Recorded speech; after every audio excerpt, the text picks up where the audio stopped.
Hello friends, सत्याग्रह study centre में स्वागत है आप लोगों का। आशा करता हूँ कि आप लोग अच्छे होंगे। और हम लोग एमटीएस का जो जीएस सीरीज़ स्टार्ट किए थे कि जीके के इम्पोर्टेंट क्वेश्चन जो आने वाला जो एमटीएस एग्ज़ाम है जो 2 मई से होने वाला है उसके लिए इम्पोर्टेंट 1000 क्वेश्चंस करेंगे। और एक दिन में हम लोग लगभग 30 क्वेश्चंस को अटेम्प्ट देखेंगे कि जो कि एमटीएस में पूछे गए हैं सवाल और आने वाले एग्ज़ाम्स के लिए इम्पॉर्टेंट हैं। तो हम लोग स्टार्ट करते, पिछले क्लास में हमने 20 तक देखा था और फिर से आज हम लोग 28 से स्टार्ट करते हैं। और तो ये पहला क्वेश्चन है, तपोवन विष्णुगढ़ जल विद्युत परियोजना किस राज्य में स्थित है? तो इसका उत्तर है उत्तराखंड। तो तपोवन जो जल विद्युत परियोजना है ये उत्तराखंड में है। नेक्स्ट क्वेश्चन है, किस ग्रहीय गति के 3 नियमों की अवधारणा का श्रेय दिया जाता है? तो ये दिया जाता है जोहान्स केपलर को। तो केपलर जो पहले ऐसे साइंटिस्ट हुए जिन्होंने ग्रह के गति के नियम को दिया था। फिर नेक्स्ट क्वेश्चन है, जीव विज्ञान की एक शाखा है जिसमें कवक का अध्ययन किया जाता है। कवक को इंग्लिश में हम लोग फंगी बोलते हैं। तो इसके अध्ययन को हम क्या बोलते हैं? ये है माइकोलॉजी। नेक्स्ट क्वेश्चन है, अंतर्राष्ट्रीय हॉकी महासंघ FIH का मुख्यालय कहाँ अवस्थित है? तो ये स्विट्ज़रलैंड में है। और जैसा कि हमें पता है कि करंटली इस बार जो हॉकी का जो वर्ल्ड कप है वो कहाँ हुआ था? तो वो भारत में हुआ था और भारत में उड़ीसा में हुआ था। और इसमें जो विनर टीम थी वो जर्मनी थी, ठीक है। और जो रनर टीम थी वो बेल्जियम थी। तो ये इम्पॉर्टेंट है करेंटली, क्योंकि एग्ज़ाम में पूछा जा सकता है कि जो हॉकी का वर्ल्ड कप हुआ है वो कहाँ पे हुआ है? तो ये उड़ीसा भारत में खेला गया है जिसमें जर्मनी ने विजेता बना है, ठीक है। नेक्स्ट क्वेश्चन देखते हैं हम कि कौन सा दर भोजन और ऊर्जा के अलावा हर चीज़ में बढ़ती हुई कीमतों को मापती है? तो ये हमारा अर्थशास्त्र का क्वेश्चन है। तो ये मूल मुद्रास्फीति है जो कि भोजन और ऊर्जा के अलावा हर चीज़ में बढ़ती हुई कीमतों को मापने का काम करता है। तो मूल मुद्रास्फीति। फिर LED अर्धचालक तकनीकी में कौन सी धातु प्रयुक्त की जाती है? और LED का आपको फुल फॉर्म पता होगा, लाइट इमिटिंग डायोड। और इसमें पूछा गया है कि कौन सी धातु प्रयुक्त होती है इसके अंदर? तो इसके अंदर प्रयुक्त होती है गैलियम। नेक्स्ट क्वेश्चन है, प्रतिवर्ष हिंदी वर्ष कब मनाया जाता है? तो ये है 14 सितंबर। और प्रतिवर्ष अंतर्राष्ट्रीय हिंदी दिवस हम कब मनाते हैं? तो ये है आपका 10 जनवरी, ठीक है। कौन भारत के प्रथम उपराष्ट्रपति थे? तो ये आप लोगों को पता होगा, सर्वपल्ली राधाकृष्णन। और इनके बर्थ एनिवर्सरी को हम लोग एज ए टीचर्स डे मनाते हैं। और टीचर्स डे हम लोग कब मनाते हैं? 5 सितंबर को, ठीक है। अब नेक्स्ट क्वेश्चन हम लोग देखते हैं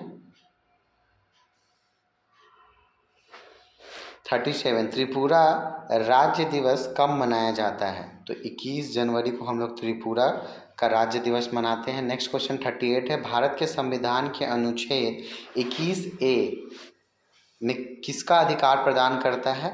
तो right to education, RTE act इसको बोलते हैं, इसको RTE, right to education, article 21A। फिर अंचार झील किस राज्य में स्थित है? तो ये थोड़ा सा अलग है क्योंकि ये जम्मू एंड कश्मीर में है अंचार झील, लेकिन न्यूज़ में था इसलिए ये क्वेश्चन पूछा गया था उस समय। फिर किस शासक को भारत का नेपोलियन कहा जाता है? तो भारत का नेपोलियन कहा जाता है किसे? समुद्रगुप्त को, ठीक है। नेक्स्ट देखते हैं हम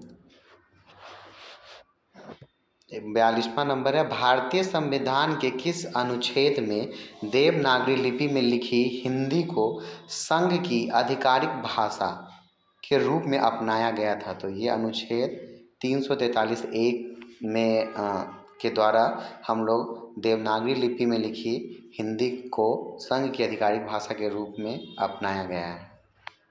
और हिंदी की जो लिपि है वो देवनागरी है। और इंग्लिश किस लिपि में लिखते हैं हम लोग? रोमन।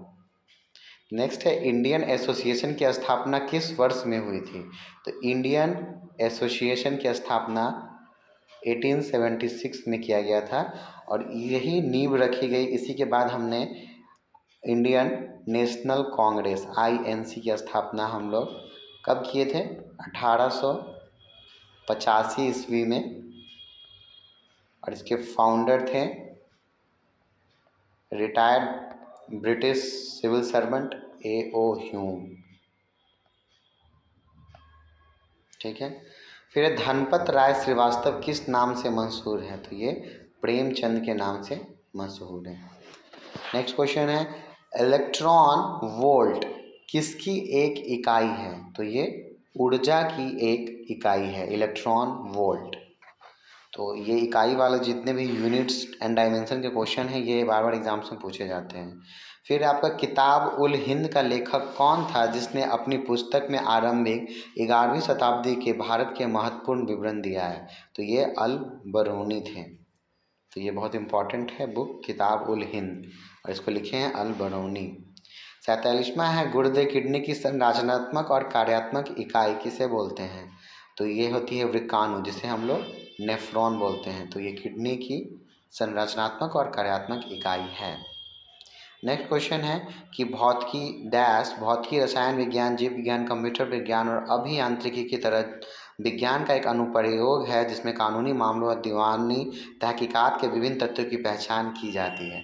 तो ये साइंस है फॉरेंसिक साइंस जिसमें हम लोग फिंगरप्रिंट DNA टेस्टिंग इन सब चीज़ों से फॉरेंसिक साइंस से हम छोटे से छोटे चीज़ को उनका निरीक्षण करके पता करते हैं। ये हमें हेल्प फॉरेंसिक साइंस हमें हमेशा क्राइम सीन से छोटे से छोटे चीज़ को उपलब्ध कराए लेके फिर उसको हम लोग लैब में उसका टेस्टिंग करके तो मतलब क्रिमिनल्स को पकड़ने के लिए हम लोग इस बहुत मदद मिलता है फॉरेंसिक साइंस से।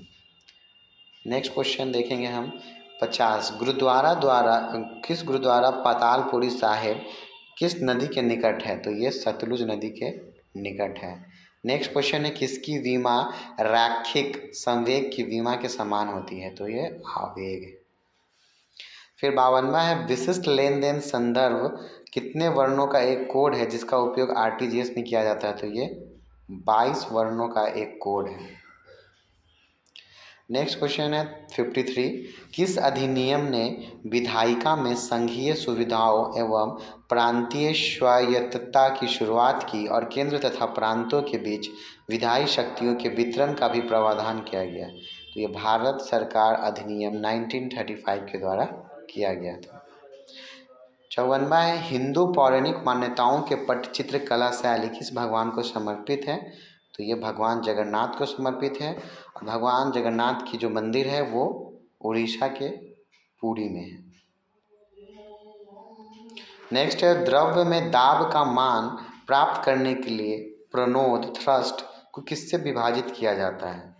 तो थ्रस्ट को हम लोग एरिया क्षेत्रफल से विभाजित करते हैं। तो हमें ऐसे प्रेशर बराबर क्या होता है? फोर्स पर यूनिट एरिया क्षेत्रफल। तो यहाँ फोर्स जो है थ्रस्ट हो गया बटा में एरिया आपका क्षेत्रफल हो गया। तो यहाँ प्रेशर दाब हमें मिल जाता है। नेक्स्ट है 56 वीर सुरेंद्र साई किस स्थान के रहने वाले एक स्वतंत्रता सेनानी थे? तो ये भी उड़ीसा के रहने वाले एक स्वतंत्रता सेनानी थे।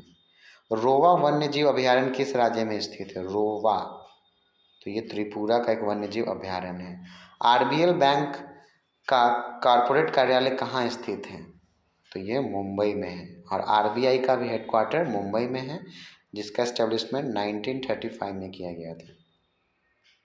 नहर का वह चैनल जहां पानी को उत्थान द्वारा भूमि की ढलान के विरुद्ध बहने हेतु बाध्य किया जाता है वो क्या कहलाता है? तो ये लिफ्ट चैनल कहलाता है। फिर ये आज हम लोग लास्ट 60 तक करेंगे। फिर नेक्स्ट क्लास में ये हमारा ये जो वीडियो है कंटिन्यू चलता रहेगा और हम मोस्ट इम्पॉर्टेंट 1000 क्वेश्चंस का सेट देखेंगे। तो जब तक अभी हमारा 2 मई को एग्ज़ाम होने में अभी टाइम है तब तक हम लोग ये प्रैक्टिस हर दिन 30 क्वेश्चन लगभग देखेंगे। ये आज का ये अंतिम क्वेश्चन है 60 नंबर। रंगभूमि द एरिना ऑफ लाइफ नामक उपन्यास के रचयिता कौन है?